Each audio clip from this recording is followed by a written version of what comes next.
बाबा तेरी याद दिल में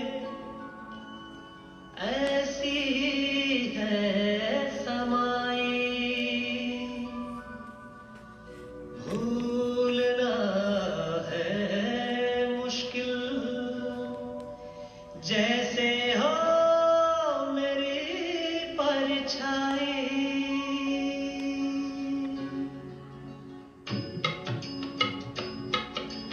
मेरे प्यारे शिव बाबा, मीठे मीठे शिव बाबा, मेरे प्यारे शिव बाबा, मीठे मीठे शिव बाबा, मेरे प्यारे शिव बाबा, मीठे मीठे शिव बाबा, मेरे प्यारे शिव बाबा, मीठे मीठे शिव बाबा।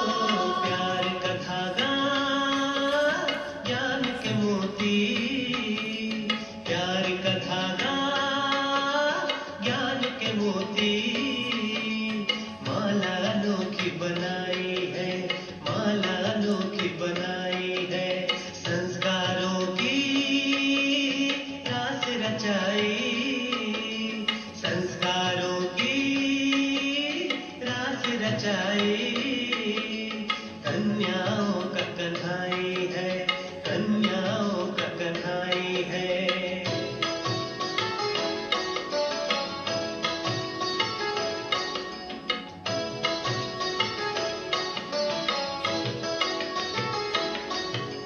कोने कोने में घूम घूम कर, कोने कोने में घूम घूम कर, रंग रंग के फूल चुन चुन कर, रंग रंग के फूल चुन चुन कर, कोने कोने में घूम घूम कर, रंग रंग के फूल चुन चुन कर, रंग रंग के फूल चुन चुन कर, माला एक बनाई है, ओ माला एक बनाई है, हाँ, माला एक बनाई है, माला एक बनाई है। प्यार का धागा ज्ञान के मोती, प्यार का धागा ज्ञान के मोती, माला अनोखी बनाई है, माला अनोखी बनाई है।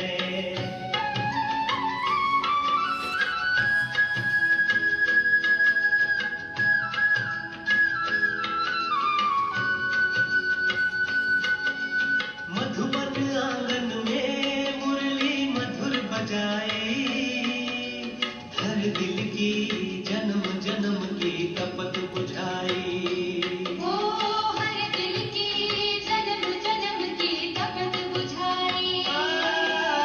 मधुबन आंगन में मुरली मधुर बजाई, हर दिल की जन्म जन्म की तपत बुझाई, ओ हर दिल की जन्म जन्म की तपत बुझाई। आकर तेरा प्यार ओ बाबा, आकर तेरा प्यार ओ बाबा, मिट्टी की मेरी तन्हाई है, ओ मिटी की मेरी तन्हाई है।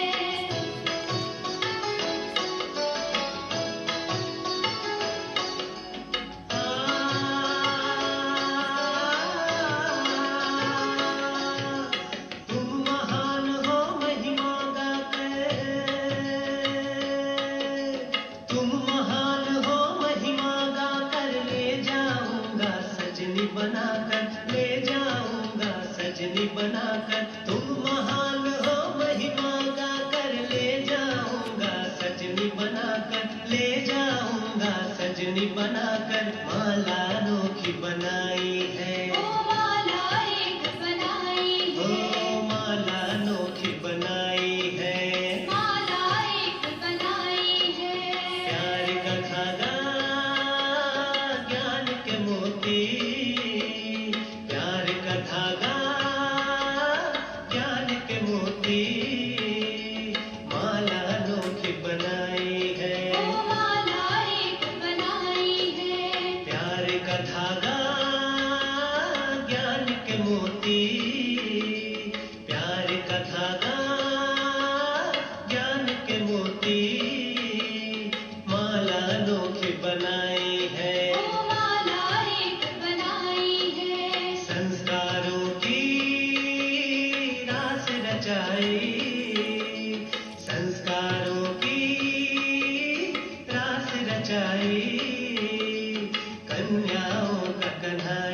वो कन्याओं का कन्हाई है। मेरे प्यारे शिव बाबा, मीठे मीठे शिव बाबा, मेरे प्यारे शिव बाबा, मीठे मीठे शिव बाबा, मेरे प्यारे शिव बाबा, मीठे मीठे शिव बाबा, मेरे प्यारे शिव बाबा, मीठे मीठे शिव बाबा, मेरे प्यारे शिव बाबा, मीठे मीठे शिव बाबा, मेरे प्यारे शिव बाबा, मीठे मीठे शिव बाबा।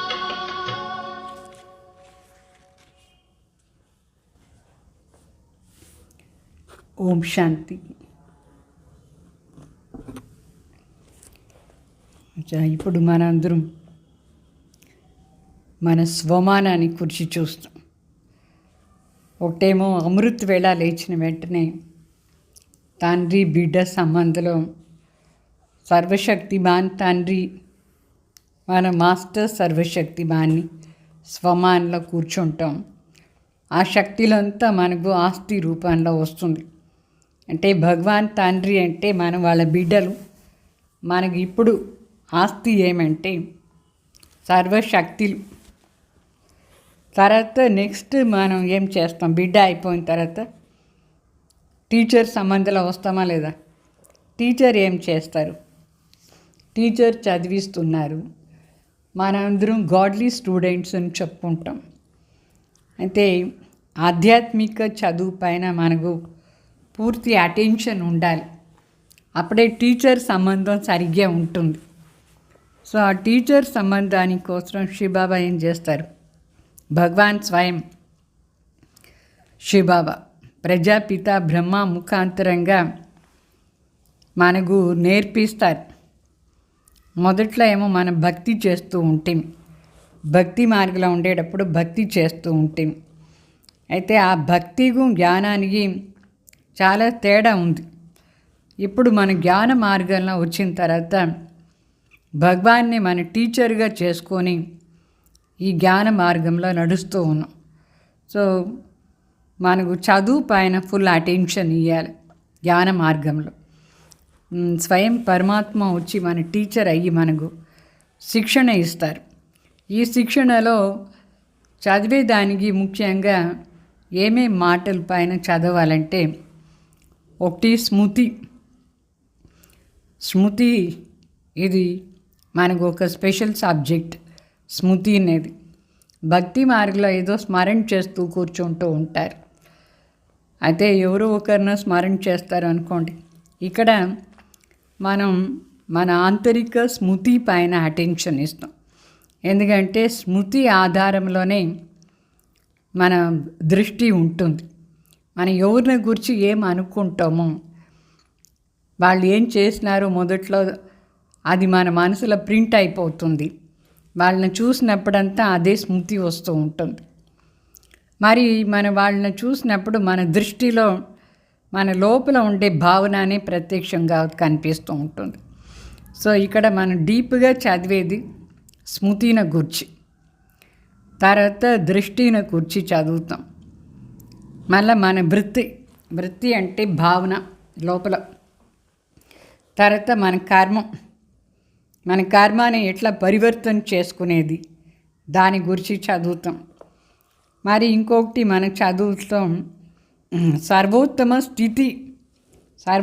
స్థితి అంటే మన ఆంతరిక మానసిక స్థితి ఎట్లా స్థిరంగా ఉండాలి, అచల అడవుల అవస్థలో ఉండాలి. మరి కర్మాతీత అవస్థని ఎట్లా ప్రాప్తి చేసుకునేది దీని గురించి కూడా మనం చదువుతాం. ప్రతి కర్మలో కూడా కర్మం చేసుకొని ఎట్లా న్యారా ప్యారాగా ఉండేది అది కూడా మనది ఒక చదువు. తర్వాత ఇంతే కాదు, మనం భావనని గురించి మాత్రమే చదవం. అయితే ఆ భావన అంటే అర్థమైంది కదా, వేరే వాళ్ళపైన మనకు ఏమి అభిప్రాయం ఉంది, భావన ఉంటుంది. ఆ భావన ఆధారంలో మనం వాళ్ళ దగ్గర నడుచుకుంటాం. తర్వాత మనకు ఉండే తెలివి, ఏం అనుకున్నాం వాళ్ళని గురించి, మనం ఫలానాను గురించి ఎట్లా అనుకుంటామో అట్లా వాళ్ళపైన భావన. మరి కర్మం, భావన, మరి తెలివి, మరి కర్మం. దీని గురించి కూడా మనం డీప్గా చదివేది ఇక్కడ. సో ఈ ఆధ్యాత్మిక చదువులో ఈ విషయాలంతా వస్తుంది. ఈ భావన మరి అండర్స్టాండింగ్ అంటే అర్థం చేసుకునే విధానం, వేరే వాళ్ళని ప్రాపర్ అండర్స్టాండింగ్, మళ్ళీ వాళ్ళ వెంట ఏ కర్మం చేస్తామో అది, ఇది కూడా మనం ప్రయోగం చేస్తాం ఇక్కడ. సో ఇదంతా మనం చదివే దాంట్లో వస్తుంది.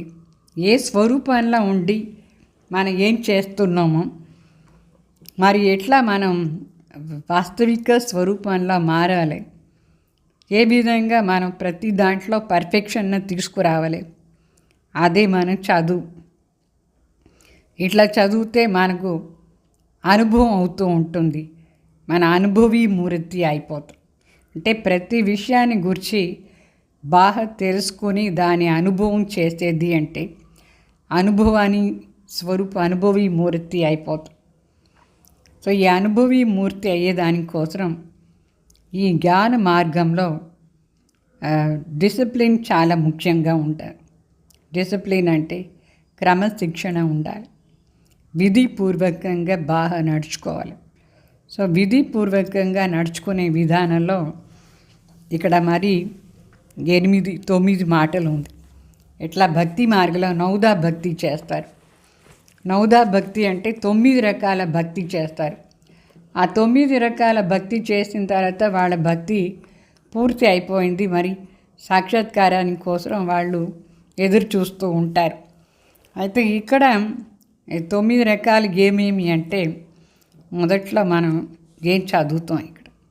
సో భక్తి మార్గంలో వాళ్ళు రోజు భక్తి చేస్తారు, పూజ చేస్తారు, కీర్తన చేస్తారు, అదంతా గీత చదువుతారు, అట్లా అంతా అక్కడ ఉంటుంది.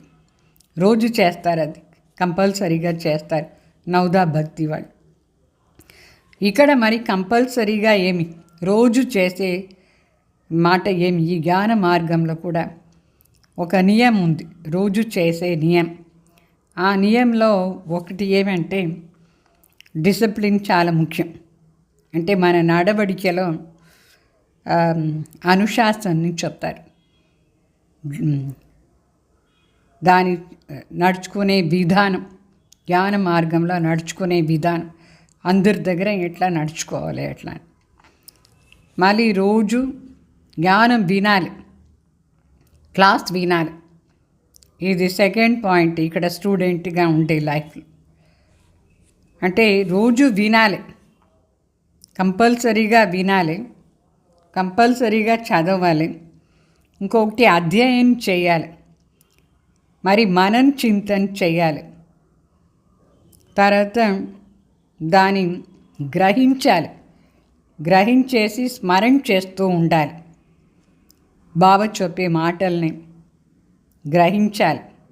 అంటే ఒకటి అనుశాసన్, ఇంకొకటి ప్రతిరోజు జ్ఞానం తీసుకోవాలి, దాన్ని బాగా వినాలంటే బాబా చెప్పినట్టుగా నడుచుకోవాలి. తర్వాత దాన్ని స్టడీ చేయాలి, అంటే అధ్యయనం చేయాలి, మరి మనం చింతన చేయాలి. తర్వాత గ్రహించాలి, స్మరణ చేస్తూ ఉండాలి, మళ్ళీ దాన్ని ప్రయోగం చేస్తూ ఉండాలి. ప్రయోగం అంటే ప్రాక్టికల్గా తీసుకుని రావాలి. తర్వాత దాని స్వరూపం కావాలి, స్వరూపం అయిపోయేసి తర్వాత వేరే వాళ్ళకి కూడా వినిపించాలి, కంపల్సరీగా వినిపించాలి. మనం ఏమేమి చదువుతున్నాం దానంతా వేరే వాళ్ళకి కూడా వినిపించాలి. తర్వాత ఏమేమి మన శిక్షక్ అంటే మన టీచర్ ఏం మనకు చెప్తారు అది చేయాలి. అంటే హోంవర్క్ చేయాలి. హోంవర్క్ చెప్తారా లేదా, స్కూల్లో ఏమో హోంవర్క్ ఉంటుంది, అది కంపల్సరీ చేయాలి. సో మన చదువులో ఈ 9 మాటలు ఉండాలి. అక్కడ వాళ్ళు నౌదా భక్తి చేస్తారు, అయితే ఇక్కడ మనం ఈ 9 రకాల మాటలు ఈ చదువులో ధారణ చేసుకోవాలి జ్ఞాన మార్గంలో. అప్పుడే మనం కరెక్ట్ విద్యార్థిని అర్థం. సో విద్యార్థి 5 మాటల్లో నిశ్చయం చేసుకోవాలి. ఈ చదువుతాం కదా, ఈ చదువులో ఏమేం మాటలు మనకు నిశ్చయం ఉండాలి. నిశ్చయం ఉంటేనే చదివేది సాధ్యమవుతుంది. నిశ్చయం లేదంటే చదివేదానికి కాదు. సో ఈ చదువులో 5 మాటల పైన నిశ్చయం కావాలి.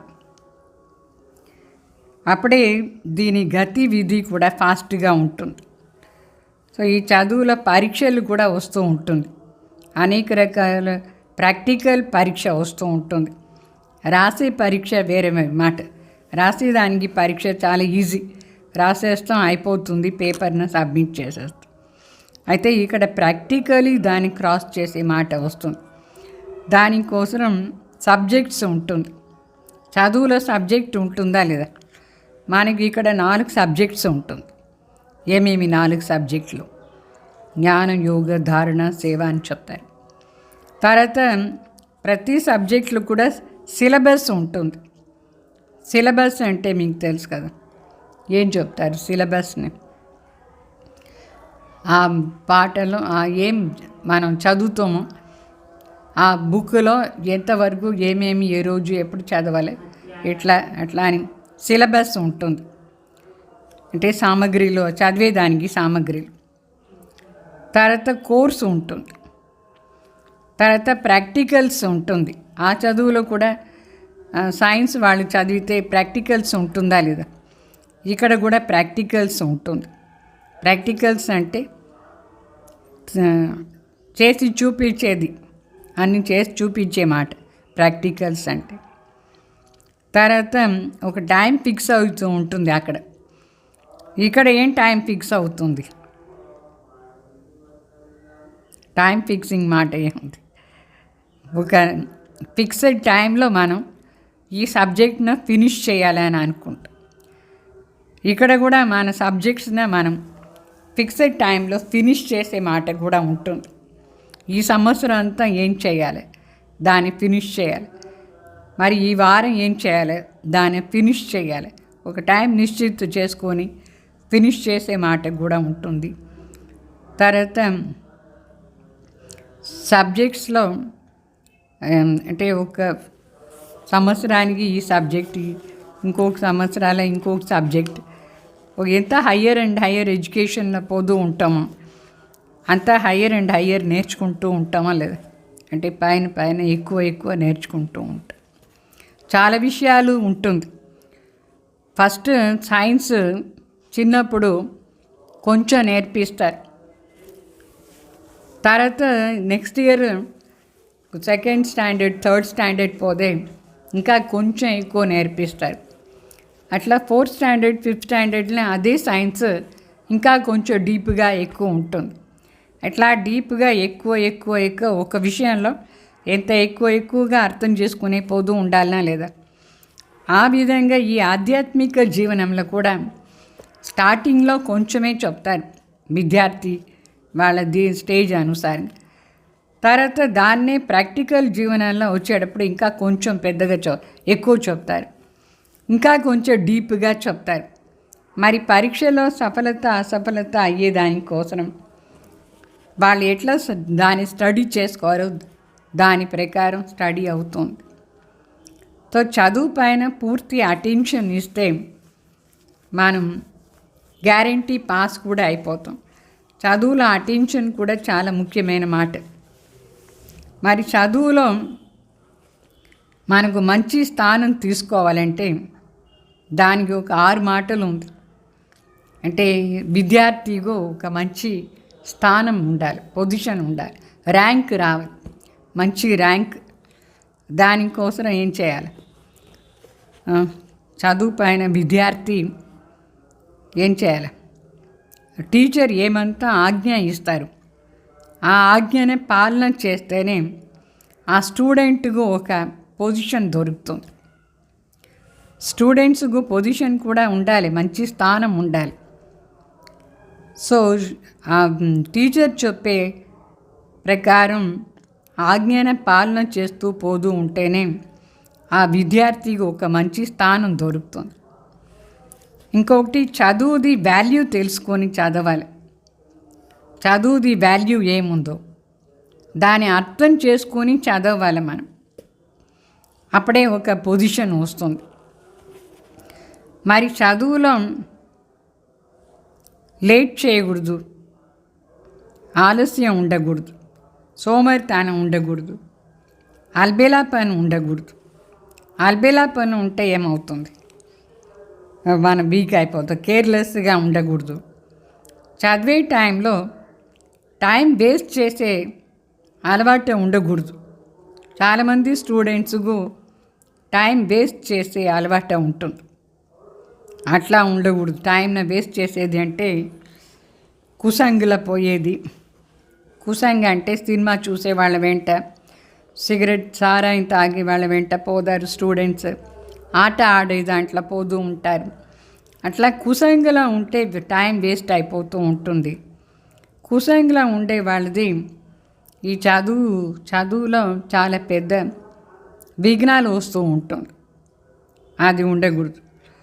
మంచి బిడ్డలు, మంచి పురుషార్థులు ఏం చేస్తారంటే పరీక్షలు చాలా బాగా పాస్ కావాలని ఇదాన్ని అవాయిడ్ చేస్తారు. అంటే వాళ్ళు టైం వేస్ట్ చేయరు, సోమరితనం ఉండదు, మరి కేర్లెస్గా ఉండరు. బాగా ఫుల్ అటెన్షన్ ఇచ్చి ఏ సబ్జెక్ట్లో వీక్గా ఉన్నారో స్పెషల్ అటెన్షన్ దానిపైన కూడా ఇచ్చి పాస్ అవుతారు.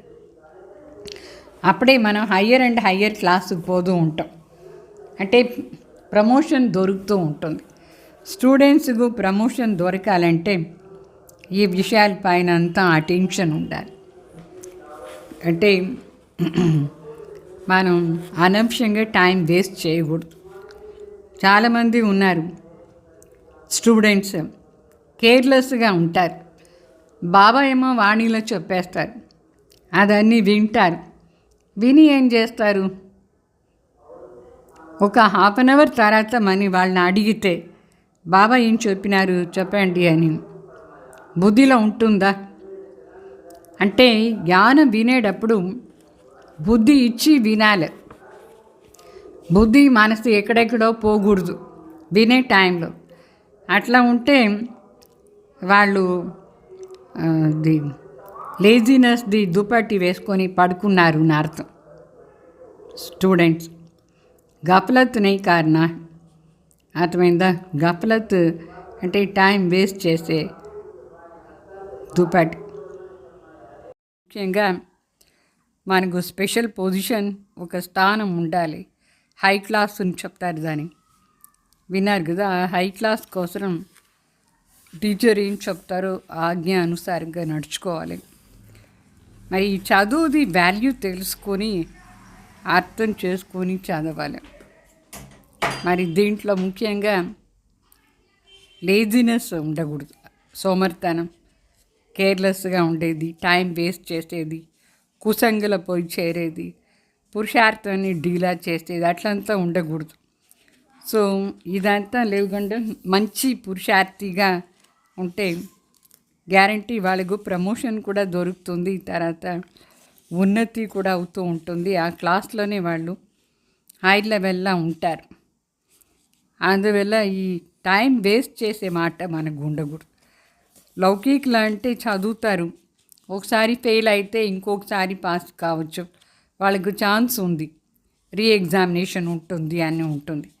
అయితే ఇక్కడ మాత్రం రీ ఎగ్జామ్ మాత్రం ఉండదు. ప్రతి కల్పం ఏం జరుగుతుందో అదే కదా. ఈసారి ఫెయిల్ అంటే కల్పకల్పాంతరం ఫెయిల్ అయిపోతాం.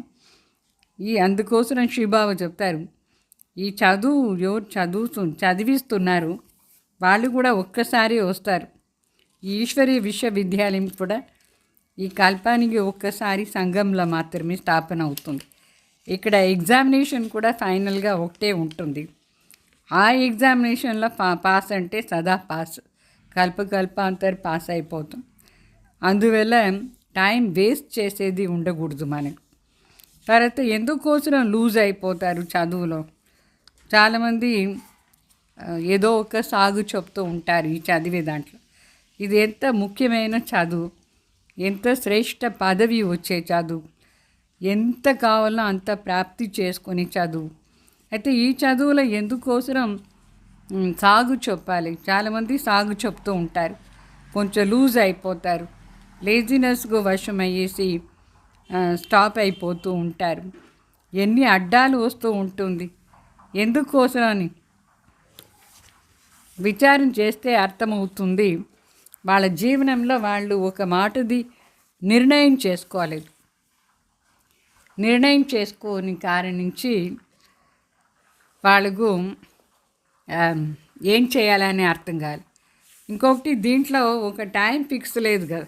ఎట్లా లౌకిక అంటే ఒక సంవత్సరం అయిన తర్వాత ప్రతి మార్చి ఏప్రిల్లో ఎగ్జామ్స్ ఉంటుంది. ఆ ఎగ్జామ్ లోపల చదివేలా ఫలానా సబ్జెక్టు చదువుతారు. ఇక్కడ అట్లా పాయింట్ కాదు. లాస్ట్ వరకు అంటే ఎంతవరకుని చదవాలని అనుకుంటారు. ఇది ఒక లిమిటెడ్ ఎగ్జామ్స్ కాదు, లిమిటెడ్ చదువు కాదు, అన్లిమిటెడ్ చదువు. మరి మన ముందు స్పష్టంగా ఉండాలి, లక్ష్యం స్పష్టంగా ఉండాలి, మనం ఏం చెయ్యాలనేది స్పష్టంగా ఉండాలి. అది లేదంటే చాలా వీక్నెస్ వచ్చేస్తుంది, పాస్ అయ్యేది కూడా కష్టమైపోతుంది. అంటే దీంట్లో ప్రయత్నం అనేది చాలా ఉండాలి. తర్వాత బాగా చెప్తారు, దీనికి టైం ఫిక్సింగ్ ఏమైనా ఉందా అంటే కొందరు కొన్ని విషయాల్లో పాస్ అవుతారు, కొందరు కొన్ని విషయాల్లో ఫెయిల్ అవుతారు. అయితే ఇక్కడ ముఖ్య మాట ఏమంటే 4 సబ్జెక్ట్సే ఉంది. ఆ 4 సబ్జెక్ట్స్లో కూడా చాలా డీప్గా సబ్జెక్ట్స్ ఉంటుంది. ఇప్పుడు ఫర్ ఎగ్జాంపుల్ సేవ అని అనుకోండి. సేవలో కూడా ఎన్ని ప్రకారమైన సేవ ఉంటుంది. మనస వాచ కర్మణ తానం మనం దానం ఆల్రౌండ్ సేవను ఉంటుంది. దాంట్లో కొందరు కొన్ని సబ్జెక్టులో పాస్ అవుతారు. సేవా సబ్జెక్టులో కూడా చాలా ఉంది. అట్లనే జ్ఞానంలో కూడా చాలా విశేషాలు ఉంది, చాలా మాటలు ఉంది మన అర్థం చేసుకునేది. అది అన్నీ అర్థం చేసుకొని చదవాలి. మరి ఇంకొక ముఖ్య విషయం ఏమంటే ధారణలో కూడా ముఖ్యంగా ఒకటి దైవీ గుణాలు ధారణ ఉండాలి. తర్వాత సంపూర్ణ పవిత్రతాది, సంపూర్ణ నిర్వికారి స్థితి జీవనం, దాని వాల్యూ ఇచ్చి ధారణ చేసుకోవాలి. అంటే సాధారణంగా ఏమనుకుంటారు, ఇక్కడ సంపూర్ణ నిర్వికారి పవిత్రం కావాలంటే ఒక కామ్వికారాన్ని మాత్రమే జయం చేస్తే చాలు. దాని వెంట మిగతా వికారాలు ఉందా లేదా, క్రోధం ఉంది, మోహం, అహంకారం, ఈర్ష్య, ద్వేషం ఉంది. అయితే ఇంత మాత్రమే జయం చేసినాం అంటే చదువు పూర్తి అయిపోయింది మాట కాదు. మన మనసులో ఎవరిపైన ఏ భావన ఉంది ఆ భావనని కూడా చెక్ చేసుకోవాలి. మనస వాచ కర్మణ సంపూర్ణ అహింసకు కూడా కావాలని బాబా చెప్పినారు. అంత మాత్రమే లేదు, పెద్దవాళ్ళ దగ్గర ఎట్లా నడుచుకోవాలి, చిన్నవాళ్ళ దగ్గర ఎట్లా ఉండాలి, అది కూడా ఈ చదువులో ఒక సబ్జెక్ట్ వచ్చేస్తుంది. సో ప్రాక్టికల్ జీవనంలో ఇక్కడ ఎంత చదవాలి, దీంట్లో మరి భావనాది మాట ఉంటుంది. భావనని కూడా అర్థం చేసుకోవాలి. హావభావం కూడా చెప్తారు కదా, మనం మాట్లాడేటప్పుడు మనం ఎట్లా ఉండాలి, ఎట్లా పద్ధతిగా ఉండాలి, మరి సభ్యత ఎట్లా ఉండాలి, ఇదన్నీ కూడా ఈ చదువులో ఒక సబ్జెక్టుగా వచ్చేస్తుంది. మరి మన మాటలు వింటాం, సామాన్యంగా మనుషులు కూడా వింటారు మాటలు, మనం కూడా మాటలు వింటాం. అయితే వినేది కూడా ఒక పెద్ద సబ్జెక్ట్ అయిపోతుంది. ఏంటంటే బాబా చెప్తారు, వినేటప్పుడు ఏ భావనతో వింటారు, ఎట్లా దాని శుభ భావనతో పరివర్తన చేసుకుని వినేది, అది కూడా ఒక సబ్జెక్ట్ అయిపోతుంది ఇక్కడ. తర్వాత మనం చూస్తాం, ఎవరినైనా ఏదైనా చూసేటప్పుడు ఏ భావనతో చూస్తారు, ఎట్లా చూస్తారు. సో ఈ కర్మేంద్రియాలని నడిపించే సమయంలో మరి భావన దాది ఎట్లా పనిచేస్తుంది అది కూడా మనం చూడాలి. అంతమీద ఎక్కడ మన మనసు ప్రెసెంట్ అయింది, ఎక్కడ యాబ్సెంట్ అవుతుంది. వాస్తవంగా చూస్తే బాబా ఏం చెప్పినారు, లౌకిక విషయాలది చాలా యాబ్సెంట్ కావాలి మనసులో. దానికి బదులుగా బాబా వచ్చి చెప్పేటప్పుడు జ్ఞానం వింటూ ఉంటారు, కానీ మనసు ఇక్కడ యాబ్సెంట్ అయిపోయేసి వింటారు. అట్లా వినకూడదు. మరి కొందరిది వేరే వాళ్ళు ఏదైనా మాట్లాడతారు, కొందరిపైన ఆకర్షణ ఉంటుంది, ప్రభావిత అయిపోతారు. వాళ్ళ మాటనే ఎంత అటెన్షన్ ఇచ్చి వింటూ ఉంటారు. వింటూ ఉండాలి అని అనిపిస్తూ ఉంటుంది. అయితే భగవాన్ వచ్చి ఏం విషయాలు చెప్తారు దానిపైన ఫుల్ అటెన్షన్ ఇచ్చి వింటున్నారా? ఈ విధంగా ఈ చదువులో ఎన్ని ప్రకారమైన మాటలతో మన అటెన్షన్ ఇచ్చి ప్రాక్టికల్ జీవనంలో చదవాల్సిందిగా ఉంటుంది. సో ఇక్కడ ప్రాక్టికల్ ఎగ్జామినేషనే వచ్చేది. అక్కడంటే రాసే ఎగ్జామ్స్ వస్తుంది, కానీ ఇక్కడ ప్రాక్టికల్ ఎగ్జామ్స్ వస్తుంది. తర్వాత మన వైబ్రేషన్ ద్వారా వేరే వాళ్ళనే పరివర్తన చేసానికి ఎంతవరకు మన లోపల ఈ దివ్యత అనేది స్థాపన ఉంది, దివ్య స్వరూప స్థితిలో మనం ఎంతవరకు ఉన్నాం అది చూసుకోవాలి. ఎందుకంటే ఒకటి మన మాట ద్వారా ఏమేమి మనం మాట్లాడుకుంటాం, వేరే వాళ్ళకి చెప్తాం, అది కూడా ఒక స్టడీస్ అయిపోతుంది. అట్లా మన వైబ్రేషన్ ద్వారా సేవ చేసేది ఒక పెద్ద స్టడీస్ అయిపోతుంది. అంటే మన మానసిక స్థితి, ఆంతరిక స్థితి ఎట్లా ఉంది దాని ఆధారంలో కూడా మనం ఇక్కడ సేవా సబ్జెక్ట్లో పాస్ ఫెయిల్ అయిపోతూ ఉంటుంది. వైబ్రేషన్ది మాట వస్తుంది. తర్వాత ఇంకొక విషయం ఏమంటే ఇప్పుడు సమయం చాలా తక్కువ ఉంది. అయితే మన లక్ష్యం ఎంత పెద్ద ఉంది, చాలా పెద్ద చదువు ఇది, చాలా సూక్ష్మమైన చదువు. ఈ చదువు ఎంత డీప్గా ఉంది, ఎంత సూక్ష్మంగా ఉంది, మరి అంతే విశాలంగా కూడా ఉంది. ఈ చదువు చదివించే వాళ్ళపైన ఫస్ట్ మనకు నిశ్చయం కావాలి. ఆ నిశ్చయం ఆధారంలోనే ఈ సూక్ష్మ మాటలంతా కూడా మనకు అర్థమవుతూ ఉంటుంది. మరి పరీక్షలేమో వస్తూ ఉంటుంది, ప్రాక్టికలీ ప్రతి సెకండ్ కూడా పరీక్షలు వస్తూ ఉంటుంది. తయారుగా ఉండాలి. మరి సంస్కారం పైన కూడా ఫుల్ అటెన్షన్ ఇవ్వాలి. ఎందుకంటే ఈ ముఖ్య చదువులో మన సంస్కారాన్ని పరివర్తన చేసేది ఒక పెద్ద సబ్జెక్ట్. అట్లే ఇది యోగ విద్య. యోగ విద్యలో ప్రయత్నం లేకుండా ప్రాప్తి కూడా ఉండదు, సిద్ధి కూడా ప్రాప్తి చేసుకునేది సాధ్యం లేదు. అందువల్ల యోగ ఎన్ని రోజులు చేయాలని మాట లేదు, యోగం ఎంతవరకు చేయాలని లేదు. మన ఆంతరిక స్థితి అచల్ అడోల్ అవస్థలో వచ్చే వరకు మనం ఈ యోగాని చేస్తూనే ఉండాలి. ఇది ఒక పెద్ద సబ్జెక్ట్. అంతేకాదు మళ్ళీ ఎన్ని పరిస్థితులు వస్తుంది, వికరాల పరిస్థితి అంటే భయంకర పరిస్థితులు కూడా వస్తూ ఉంటుంది. దాంట్లో అంతా కూడా పాస్ అయ్యేది ఒక సబ్జెక్ట్ మనకి. ఇప్పుడు సత్యుగం ఆరంభం అయిపోతుంది. ఈ ఆరంభం అయ్యేదానికోసం చాలామంది ఈ సంగం యుగం నుంచి శరీరాన్ని వదిలేసి పోయినారు, దేవాత్మల్ని వెల్కమ్ చేసానికి పోయినారు. అయితే ఇప్పుడు టైం చాలా తక్కువ అంటే తక్కువ ఉంది. మన కోసం ఈ టైం వెయిటేజ్ చేయదు. ఏ టైంలో ఏం జరుగుతూ ఉండాలనో ఆ టైంలో అది జరుగుతూనే ఉంటుంది. మనం మరి టైం వేస్ట్ చేయకుండా ఫుల్ అటెన్షన్లో చదివితే మనం పాస్ అయిపోతాం. ఈ ఎగ్జామే అట్లా ఉంది. అందరూ వాళ్ళ పైన వాళ్ళ అటెన్షన్ ఇచ్చి చదువుకోవాలి. లౌకిక్ స్కూల్ అంటే ఒక కామన్గా ఫస్ట్ ఇన్స్ ఇస్తారు రాసేదానికి, అది రాసేసి పాస్ అంటే పాస్, అది ఫెయిల్ అంటే ఫెయిల్. ఇక్కడ మరి ఎన్ని విషయాలపైన అటెన్షన్ ఇవ్వాల్సిందిగా ఉంటుంది. ఇది practical studies and practical examination. Practically pass అయ్యి శ్రేష్ఠ పదవిని మనం తీసుకుంటాం. అట్లా నాలెడ్జ్ ఇది. అందుకే ఈ ఆధ్యాత్మిక చదువు పైన పూర్తిగా అటెన్షన్ ఇచ్చి చదవాలి. ఇప్పుడు టైం వేస్ట్ చేయకూడదు, అనవసర మాటల్లో మనం పోకూడదు. మరి మనది లక్ష్యమే ఇది. సర్వగుణ సంపన్న సోలాకళ సంపూర్ణ నిర్వికారి అయ్యేది. ఇది ఎంతవరకు వచ్చినాం చూడాలి. సోలాకళ సంపూర్ణ అంటే ప్రతి ఒక్క కార్యంలో కూడా మనం సంపూర్ణంగా ఎంతవరకు చేసాం అది నుంచి చూడాలి. అప్పుడే ఈ చదువులో మనం పూర్తిగా పాస్ అయిపోతాం. మరి ఈ చదువు చదివేటప్పుడు మనకు సహనశీలత చాలా ఉండాలి. సహనశీలత అది స్టేజ్, దాంట్లో పాస్ అంటే అన్నిట్లో పాస్ అయిపోతూ ఉంటాం.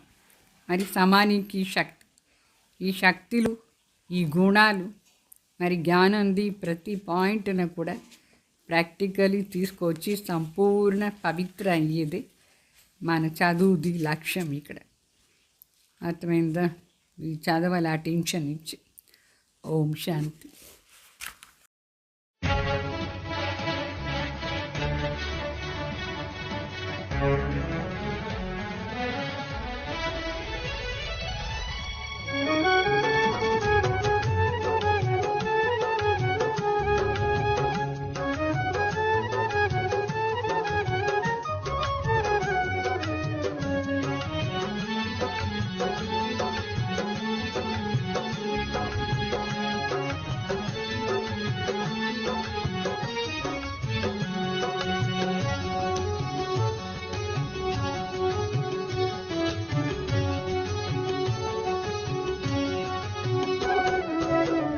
ज्ञान की गंगा, योग की यमुना, ज्ञान की गंगा, योग की यमुना, ज्ञान की गंगा। स्नेह की सूरत, ममता की मूरत, धारणा की धरती हो तुम दादी माँ। ज्ञान की गंगा, योग की यमुना, ज्ञान की गंगा, योग की यमुना, ज्ञान की गंगा।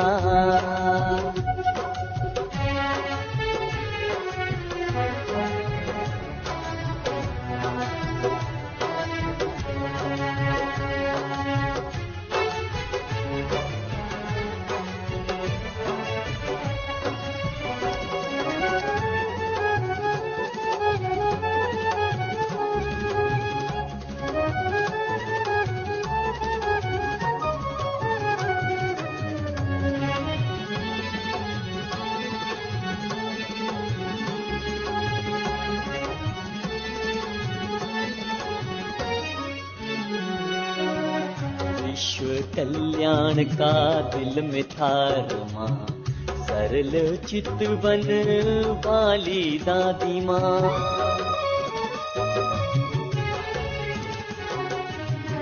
विश्व कल्याण का दिल में था रमा, सरल चितवन वाली दादी माँ।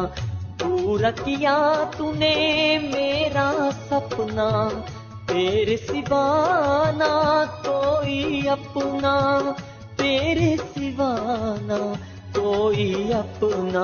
राहों में तुम छोड़ के जाऊं कहाँ। ज्ञान की गंगा, योग की यमुना, ज्ञान की गंगा, योग की यमुना, ज्ञान की गंगा।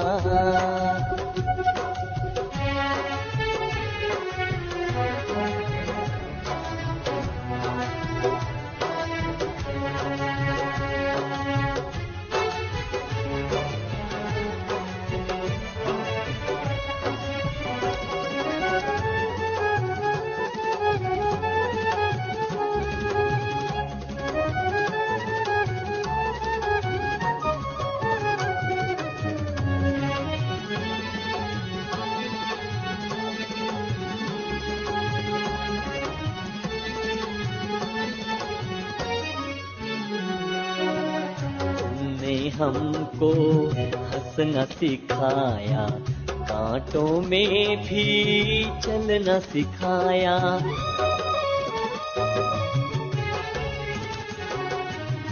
तुमने हमको हंसना सिखाया, कांटों में भी चलना सिखाया। जीवन मेरा तुमने सजाया, दिव्य गुणों से है महकाया, दिव्य गुणों से है महकाया। नूर इन नैनों का तुम ही मेरा जहां। ज्ञान की गंगा, योग की यमुना, ज्ञान की गंगा, योग की यमुना, ज्ञान की गंगा। स्नेह की सूरत, ममता की मूरत, धारणा की धरती हो तुम दादी माँ। ज्ञान की गंगा, योग की यमुना, ज्ञान की गंगा, योग की यमुना, ज्ञान की गंगा, योग की यमुना, ज्ञान की गंगा।